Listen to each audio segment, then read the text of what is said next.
Good evening दोस्तों, structure RS में आपका फिर से स्वागत है। गाइस, अपन चर्चा कर रहे थे राजस्थान करंट अफेयर्स महत्वपूर्ण योजनाएं कार्य हैं उनके बारे में। आज ये अपना यहाँ पर जो विभिन्न अभियान है यहाँ से टॉपिक पूरा हो जाएगा और कल से अपन नेशनल करंट अफेयर्स के बारे में चर्चा करेंगे। राइट, तो सबसे पहले देखते हैं अपन नवो बाड़मेर अभियान के बारे में। कौन सा अभियान? नवो बाड़मेर अभियान। दोस्तों, नवो बाड़मेर अभियान है वो 1 से 28 अक्टूबर के बीच में ये अभियान चलाया गया। लगभग 1 माह तक यह अभियान चला। यह अभियान बाड़मेर क्षेत्र है, राजस्थान का जो बाड़मेर जिला है वहां पर चलाया गया, वो भी बाड़मेर जिला प्रशासन के द्वारा। राइट, इस अभियान के तहत जो सरकारी योजनाएं हैं उनका आम लोगों को उनका लाभ पहुंचाने के लिए इसके तहत कैंप लगाए गए। क्या किया गया? नवो बाड़मेर अभियान में जो भी गवर्नमेंट इम्प्रूव्ड स्कीम है उनका प्रॉफिट आम जनता को पहुंचाने के लिए इसके तहत विभिन्न अभियान लगाए गए बाड़मेर जिला प्रशासन के द्वारा। राइट, अभियान का यह मॉडल प्रदेश भर में लागू किए जाने की घोषणा की गई है हाल ही में। पहले ये बाड़मेर में लागू था, लेकिन अब पूरे प्रदेश भर में इसे लागू किए जाने की बात की जा रही है। ध्यान रखना, नवो बाड़मेर अभियान किसका नवाचार है या किसके द्वारा चलाया जा रहा है ये प्रोग्राम है? यह है अपने सामाजिक न्याय व अधिकारिता विभाग, सामाजिक न्याय और अधिकारिता विभाग का यह प्रोग्राम है। राइट, नेक्स्ट है एक पेड़ माँ के नाम अभियान वर्ल्ड रिकॉर्ड में शामिल। गाइस, हाल ही में जो राजस्थान का एक प्रोग्राम है एक पेड़ माँ के नाम, इस अभियान ने वर्ल्ड रिकॉर्ड में अपनी जगह बना ली है। जैसे कोलासर मेघासर गांव क्षेत्र है बीकानेर का, वहां पर यह अभियान चलाया गया पर्यावरण संरक्षण के लिए। इसके लिए Mahavir intercontinental service organisation की ओर से आयोजित किया गया था, जिसमें मुख्य मंदिर बच्चे होते हैं। साथ ही ग्रामवासियों के सहयोग से यहाँ पर लगभग 2551 पौधारोपण किया गया। ठीक है, 1100 से अधिक मुखबंदी बच्चों की ओर से ये पौधे लगाए गए। इस तरह यहाँ पर एक गोल्डन बुक वर्ल्ड रिकॉर्ड यहाँ पर बनाया गया। राइट, क्या है, कहाँ पर बनाया गया? एक पेड़ माँ के नाम अभियान के तहत वर्ल्ड रिकॉर्ड ये बनाया गया अपने कोलासर में। कोलासर क्षेत्र है अपना बीकानेर का, वहां पर यहाँ पर एक कार्यक्रम का आयोजन किया गया था पौधारोपण का Mahavir intercontinental service organisation MISO के द्वारा। राइट, ताकि पर्यावरण का संरक्षण किया जा सके। इसमें लगभग 1100 जो मुखबंदिर बच्चे होते हैं, साथ ही ग्रामवासियों के सहयोग से पौधों का रोपण किया गया, लगभग 2551 का। इस तरह ये जो पेड़ लगाने वाले थे इनको world golden book of world record में इनका नाम शामिल किया गया है। राइट, आगे देखते हैं।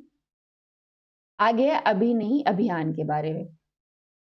दोस्तों, अभी नहीं अभियान है ये अक्टूबर 2024 में राजस्थान में चलाया जा रहा है, जो कि राजस्थान के राज्य विधिक सेवा प्राधिकरण है। राजस्थान का राज्य विधिक सेवा प्राधिकरण के तत्वाधान में चलाया गया यह एक अभियान है, जो कि जयपुर जिला विधिक सेवा प्राधिकरण है उसके द्वारा यह चलाया जा रहा है। कहाँ पर? जयपुर जिला विधिक सेवा प्राधिकरण के द्वारा। राइट, इसका उद्देश्य क्या है? इसका उद्देश्य बाल विवाह की रोकथाम करना। बच्चों का जो विवाह हो जाता है, बाल विवाह हो जाता है, सुना होगा आपने कि जो राजस्थान में देव उठनी एकादशी आती है, साथ ही तृतीया अक्षय आती है, जिसे अबुझ सावा भी कहते हैं, अबुझ मुहूर्त भी कहते हैं। इस दौरान राजस्थान में सर्वाधिक बाल विवाह होते हैं। आप कह सकते हैं कि इस दौरान पूरे विश्व में या पूरे इंडिया में सबसे ज्यादा बाल विवाह होते हैं वो राजस्थान में होते हैं। राइट, तो इसी की रोकथाम के लिए यह अभियान चलाया गया, अभी नहीं अभियान। ठीक है, इसकी थीम है पहले सपने साकार करो फिर शादी पर विचार करो।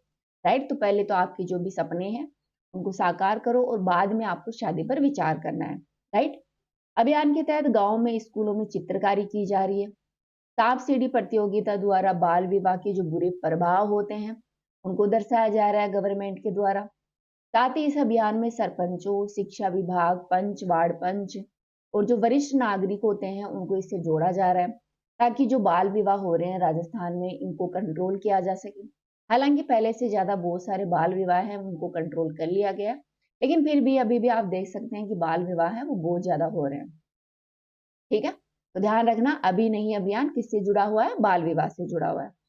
ठीक है, जो जयपुर क्षेत्र में जयपुर जिला विविध सेवा प्राधिकरण के द्वारा चलाया जा रहा है। राइट, आगे है खाद्य सुरक्षा आयुक्तालय को वर्ल्ड रिकॉर्ड प्रमाण पत्र। दोस्तों हाल ही में जो वर्ल्ड बुक ऑफ रिकॉर्ड है लंदन, इसके द्वारा खाद्य सुरक्षा आयुक्तालय राजस्थान को खाद्य व्यापारियों के जो रिकॉर्ड निरीक्षण है उसके लिए वर्ल्ड रिकॉर्ड का प्रमाण पत्र दिया गया। तो ध्यान रखना किसके द्वारा दिया गया? World book of record London के द्वारा। किसे दिया गया यह प्रमाण पत्र? ये राजस्थान के खाद्य सुरक्षा आयुक्तालय को दिया गया है। राइट।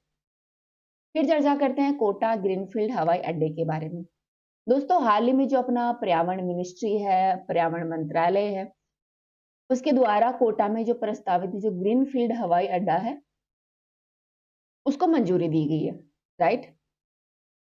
पर्यावरण मंत्रालय की मंजूरी लेना जरूरी था क्योंकि ये जो कोटा के जो ग्रीनफील्ड हवाई अड्डे की यहाँ पर बात हो रही है इसलिए। राइट। इसका कार्य है वो मई 2025 में प्रारंभ होगा। ठीक है, ये नया बनेगा कोटा में एक हवाई अड्डा जिसका कार्य 2025 में मई 2025 में प्रारंभ होने वाला है, जो कि लगभग दिसंबर 2027 तक बनकर तैयार हो जाएगा। राइट। गाइज यहाँ पर फ्लाइंग क्लब, फ्लाइंग स्कूल आदि भी खोले जाएंगे क्योंकि ये हवाई अड्डा वाला क्षेत्र होगा तो ऑब्वियसली यहाँ पर डेवलपमेंट अच्छा खासा होगा। तो इस क्षेत्र का अच्छा खासा डेवलपमेंट यहाँ पर आप देखेंगे आने वाले समय में। राइट। आगे है SGF यानी सलूम्बर घाटोला गोल्ड फील्ड के बारे में। दोस्तों जो सलूम्बर से घाटोला तक ये क्षेत्र है ये कहाँ पर है? ये अपने बांसवाड़ा में। ठीक है, यहाँ पर प्रदेश के नए गोल्ड फील्ड से सालाना 25 टन सोना निकालने का अनुमान लगाया गया। तो आप कह सकते हैं कि जो सलूम्बर से घोटाला क्षेत्र है, सलूम्बर घोटाला गोल्ड फील्ड क्षेत्र, ये कहाँ पर है? ये बांसवाड़ा में है। इट इज वेरी इंपॉर्टेंट, इसको ध्यान रखना, ये पूछ लिया जाएगा एग्जाम में कि सलूम्बर घाटोला गोल्ड फील्ड क्षेत्र कहाँ है और ये किस लिए प्रसिद्ध है। तो यहाँ पर सोने के अवशेष मिले हैं जो कि अपने बांसवाड़ा में। इसके खोजकर्ता का नाम है भूवैज्ञानिक डॉक्टर VN वासुदेव। कौन है? VN वासुदेव। राइट। गाइस ये क्षेत्र लगभग 1270 वर्ग किलोमीटर क्षेत्र में फैला हुआ है और यहाँ पर 1000 टन सोने के भंडार आप देख सकते हैं। तो सलूम्बर घाटोला गोल्ड क्षेत्र कहाँ है? बांसवाड़ा में स्थित है, जिसकी खोज की थी डॉक्टर VN वासुदेव ने। राइट। आगे है राजभवन में मनाए गए विभिन्न राज्यों की स्थापना दिवस के बारे में। दोस्तों हाल में विभिन्न राज्यों की स्थापना दिवस मनाया गया। आप मुझे कमेंट में बताएं कि राजस्थान स्थापना दिवस है वो कब मनाया जाता है। ठीक है, यहाँ पर अपन चर्चा करेंगे जम्मू कश्मीर और लद्दाख की। जम्मू कश्मीर और लद्दाख स्थापना दिवस है वो 31 को सेलिब्रेट किया जाता है, 31 अक्टूबर को सेलिब्रेट किया जाता है। वही 9 नवंबर को है वो उत्तराखंड और झारखंड का स्थापना दिवस है वो सेलिब्रेट किया जाता है। इसके अलावा 1 नवंबर को विभिन्न क्षेत्र आते हैं, विभिन्न राज्य आते हैं जिनका स्थापना दिवस सेलिब्रेट किया जाता है। इनमें है आंध्र प्रदेश, अरुणाचल, सॉरी ये अपना अंडमान निकोबार द्वीप समूह, चंडीगढ़, छत्तीसगढ़, हरियाणा, दिल्ली, केरल, कर्नाटक, लक्षद्वीप, मध्य प्रदेश, पुदुचेरी, पंजाब और तमिलनाडु। ये विभिन्न राज्य हैं जिनका स्थापना दिवस है वो 1 नवंबर को आता है। राइट। आगे देखते हैं, आगे है परख अभियान के बारे में। दोस्तों ध्यान रखना परख क्या है? परख है वो अपना जो शिक्षा मंत्रालय है, शिक्षा मंत्रालय और अपना जो NCERT है उनके द्वारा चलाया गया एक महत्वपूर्ण कार्यक्रम है। अभी दिसंबर में इसको चलाया गया। राज्य की जो सरकारी स्कूलें हैं वहां पर परख परीक्षा का आयोजन करवाया गया है। क्यों करवाया गया? क्योंकि परख राष्ट्रीय सर्वेक्षण के तहत क्या किया गया, लगभग 5000 स्कूलों में से कक्षा 3 से 6 के जो विद्यार्थी हैं सॉरी कक्षा 3 से जो 6 के विद्यार्थी हैं उनकी हिंदी, गणित, पर्यावरण आदि के विषय में एग्जाम हुई। किसमें? हिंदी, गणित और पर्यावरण पर। वहीं कक्षा 9 के से ऊपर के जो विद्यार्थी हैं उनकी हिंदी, गणित, विज्ञान और सामाजिक किन्हीं 3 विषय पर इनकी परीक्षा हुई। ये इसलिए कराएगी क्योंकि राज्यों और जिलों को रैंक प्रदान करने के लिए परख के तहत परीक्षा का आयोजन करवाया गया।